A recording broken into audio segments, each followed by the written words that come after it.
Hi guys, it's Chris at Cork and Crown, not in my cider shed, still in my office at my desk, in a sling. So if you watch the Bien Spanish cider out of a can, you'll know the story already. I had surgery and it was yesterday. I'm filming these back to back. I've already had the Spanish cider. I'm going to do this cider again, and neither of them are what you'd call light. But as mentioned in previous video, the nerve block they put on the top of my shoulder prior to the surgery, which numbed my entire arm all the way down to my shoulder, just wore off.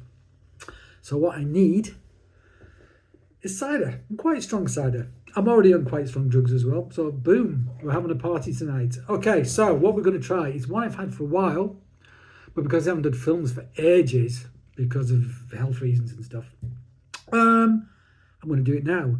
And it's one I haven't had for ages, but I did like it. I seem to recall liking it very, very much. And the one I just filmed, the Bien, this Spanish cider, I think this might be similar in character. I seem to remember this being quite similar in character. But let's open it and find out. What is it, Chris? What are you talking about? I'm talking about Ross-on-Wye Handsome Norman. And that is Norman, Albert's dog. And isn't he handsome? Very nice. When you go to the farm, he always says hello in his own inimitable way. And we're going to, let's read what it says before I get carried away. This fruity, zingy and refreshing cider, acidity, which is what we're talking about, Spanish cider, is a blend of many different cider apples with the suffix Norman, so French origin. Interesting. The origins of these apples have been lost. Assumed to be native to Normandy, Herefordian pomologists visited Rouen in 1884 but found no French orchardist who recognised the apples. Their subsequent attempt to rename the varieties to Herefords never caught on. Fortunate indeed for Albert and Becky's beloved four-legged companion, Norman. The cider is as tasty as he is handsome. Wow, that set the bar very high, hasn't it? But I think, because I've met Norman and I've had this before, I think we're going to do all right. I'll try not to give out any spoilers. So, this is going to be interesting. Bear with me. I'm going to open this down on my lap because I can't lift my arm up. Pop. Oh. So, is it 5 grams per litre? It's 5 grams per litre, isn't it? I think it's 5 grams per litre they dose. Used to dose 10 grams per litre, but they put it down to 5 because Albert felt it was a bit too fizzy. That didn't have a massive amount of fizz to it, though, did it? It was a very gentle, no smoking gun there. That I can maybe very, very slight smoking gun, a little bit of sparkle, but it's definitely sparkling. It is also 7.4%. Boom. Enjoy responsibly. Yeah, all right. Press season 2022, bottled May 2023. So, again, I can't lift the glass up to show me pouring it out because I've only got one hand. So I'm just going to pour it out down here, then lift it up so you can have a good look at it. Ah, yeah. It's actually quite a lot more bubbles in than one would have expected on opening. I think you can see the head dissipating there. So that is a nice golden colour, light gold, I want to say. Ow, that hurts. Yeah, medium gold, let's call that, with a very slight haze to it. So all with the suffix Norman. So I mean, Bulmer's Norman is the only one that springs to mind. I'm sure I know of others. White Norman, is White Norman one? Possibly. Let's give it a sniff. Got it in the artist straw glass again, for people who care. I have to say I'm a bit bunged up, unfortunately.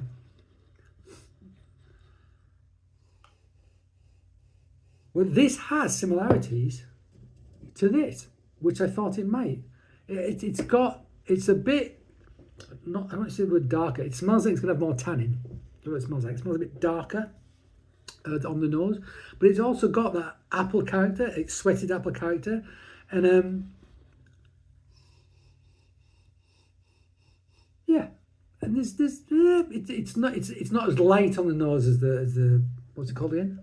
Bien. It's a bit darker, deeper, richer, but I'd expect that from the English cider apples. I really would. But it's got something in common. It feels like there's going to be a little zip of acidity in there. You know, it really does. But it's quite a delicate nose. I mean, I'm not smelling great. I've showered today. I'm not smelling the cider well today. I'm a little bit bunged up, but I would suggest that. Yeah, sweated apple, not massively in your face, but very, very inviting. Let's say the noses on this, and let's have a sip.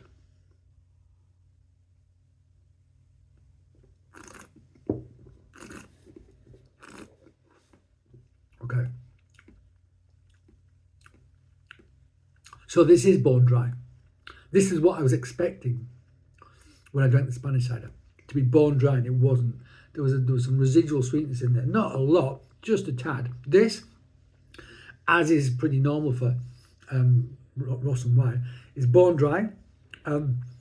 It's got soft tannin on the front, definite astringency, a hint of leatheriness from the back, mid to back. So there's some hard tannins in there as well.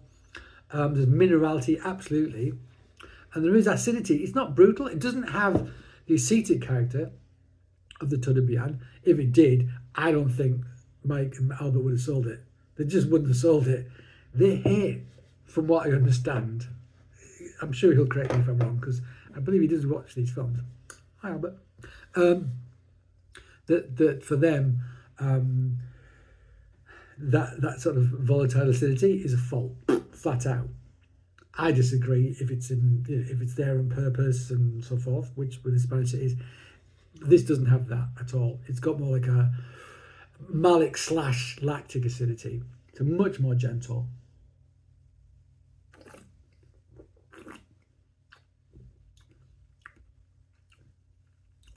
Yeah, sweet apple character. It has got solid acidity actually. It's just a different sort of acidity. It's a more gentle acidity than the Spanish cider. Sorry, it's a different film, so you'll have to watch both films to get this. But I've just drank the Spanish one, so you have to forgive me for comparing it to it. But it is a Spanish character to it. Bit less of the acidity, a bit more forthright perhaps with the tannins, but very much fruit driven. But like dry in character, would be great with food. Again, cheese with this, like a sweeter cheese, like an Alpine cheese, Comté, L'Etiva, Gruyere, something like that. Something to bring sweetness to offset the dryness would be amazing. Would be really great, in fact, really great. So I think this is a food-friendly cider as well. I really think it is. I think sometimes most drinks weren't designed just to be drunk. You know, most people sat down at a dinner table and ate a meal with the things that they drunk. So to have them in isolation is actually quite a strange thing to do. And I feel like good foods, the right foods, totally escalate, you know, the character of most beverages actually, when it comes down to it. And I think this is an example of that. But having said that, the 7.4%, this is a pretty easy drinker, and it's crisp as well. Hot weather, this is the sort of thing you want. It's certainly not a deep, dark, massively tannic, sort of bitter experience. There's a lightness of character to it as well. But it has also that genuine English fruit element to it. I'm talking a lot, and I don't know if it's because I've taken lots of pills to kill the pain, and now I've mixed it with cider, possibly, but who cares? I'm having a good time. So yeah, this is, as I remember, and actually, because I should have had this one first, because the Spanish cider had a little bit of, I think, residual sugar in it. This tasted even drier than I thought it was going to be. I thought it was going to be the other way around. I thought they're at least going to be equally dry, but surprisingly, they're not. But Handsome Norman is indeed a super duper cider, and I think as the weather warms up, as it actually is now, I think that's going to come into its own. I think it's very much a hot weather cider, and I don't think I bought enough of it actually, because I think this is the second bottle I've opened. So yeah, there you go. Anyway, Handsome Norman from Ross-on-Wye. We like. Thank you for joining me in my sling in